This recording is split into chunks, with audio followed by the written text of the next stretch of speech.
একটা ডিম আর আডা দেখাইরা মাত্র 10 মিনিটে বিস্কুট ফিডা বানায় পোলাপান্তের টিফিনে দিলে মজা হইরা খায়ালবো। আর বাইটালা নাস্তায় চায়ের লগে খাইতেও কিন্তু অনেক ভালো লাগে। একবার এই বিস্কুট ফিডাটা বানানি শিখলে বাইরের বিস্কুট আর কিনা খাইতেন না। Flashback. আসসালামু আলাইকুম প্রিয় ভাই ও বোনেরা, আশা করি আল্লাহর রহমতে ব্যক্তি ভালো আছেন, আমরাও ভালো আছি আলহামদুলিল্লাহ। মেঘলা দিনের টাপুর টুপুর বৃষ্টিতে গ্রামের পরিবেশের কদরই আলাদা। তবে এরম দিনে মুহের মধ্যে চুলবুল চুলবুল হরে কামও কিন্তু কম না। দুয়া ফাকলা হরা, বাড়ির রান্না বাড়া হাইরা হাইরা আমাগুলোকে রেসিপি শেয়ার হরা আমার কিন্তু অনেক ভালো হয়ে লাগে। সারাদিন ব্যস্ত থাকার মজাই কিন্তু আলাদা। যাওগা আজকে আমি করে মাত্র একটা ডিম আডা দেখাইরা করে মজাদার একটা বিস্কুটের পিঠা রেসিপি শেয়ার হরাম। অনেক সহজ ঘরোয়া উপকরণ দেখাইরা ওই ওয়ে যাবে। বাড়ির মধ্যে একটা ডিম আর 1 কাপ চিনি করে ভালো হয়ে মিশাইলাম। চিনিটা কিন্তু আমাকে স্বাদ অনুসারে ওই দিবেন।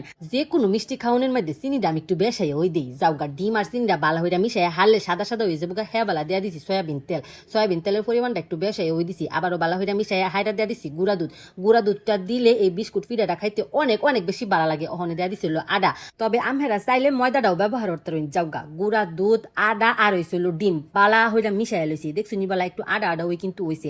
আগে কিন্তু দপরায় আদা ডাইলা দিন না, যে অল্প অল্প ডাইলা দেখবেন এটা কিন্তু একটু নরম হয়ে থাকবো। যেহেতু এটার মধ্যে চিনি দেওয়া হয়েছে একটুখানি আদা হয়ে থাকবো। মানে চামচ হাইরা হাতে লই লিছি কত্তা নিকায় হাতের মাথাত একটুখানি তেল মাহায় হাইরা গুড় বলে লসুন বানায়া অকর লম্বা শেপ দেহারা জাস্ট খালি অনেক একটু দাগ কাটাতাম চামচ দেহারা একটা চামচের ডিজাইন অকর সুন্দর একটা বিস্কুট ফিটা বানাইলাম।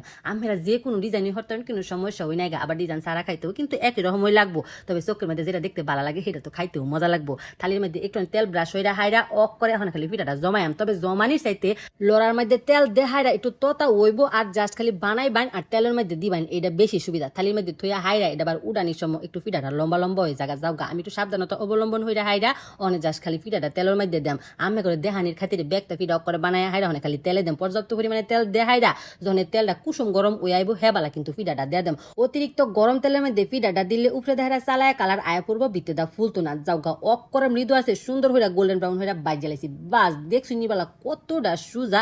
এই পিঠাটা খাইতে অনেক অনেক মজা লাগে। পোলাফান্তের টিফিনেও কিন্তু বানায় দিতে পারেন। খাবারের মধ্যে বৈচিত্র্যতা আনলেও কিন্তু পোলাফানে বাড়ির খাওয়ানোর প্রতি বেশি আগ্রহ হইব। দেখছি নিবালা দেখতে ওই শান্তি। মাত্র একটা ডিম চিনি আদা গুঁড়া দুধ বাস এই কয়েকটা উপকরণ ধারা আজকার বিস্কুট পিঠাটা বানাইছি। খায়া হাইরা এত ভালো লাগছে। থই হাইরাও কিন্তু খাইতে পারবেন। পোলাফান্তের টিফিন দিয়ে দিতে পারবেন। আবার বাইটালার নাস্তার মধ্যে সাদা হাইরাও খাইতে পারবেন। অনেক মজাদার রেসিপি। একবার বাচ্চারা হলে বাইরের বিস্কুট কিনা খাইতেন না, ভাই তুই বানায় খাইবেন। আমি সবসময় কম সময়ের মধ্যে সহজে রেসিপি শেয়ার করার চেষ্টা করি, যাতে হইরা আমরা বাচ্চারাই হওয়ার প্রতি আগ্রহী হইন। আর আমার রেসিপি ফলো হইরা যারা বাচ্চারাই হরুন অবশ্যই একটা ছবি তুললে হাইরা আমার ফাটাই দিবেন। আমার অনেক বেশি ভালো লাগে। আর আমার ভিডিও কেলা কইতে দেখতেছুন অবশ্যই কই যান যে আমরা একবার হইলো টেরা হইরা দেখুন যে বিস্কুট পিঠাটা। আল্লাহ হাফেজ।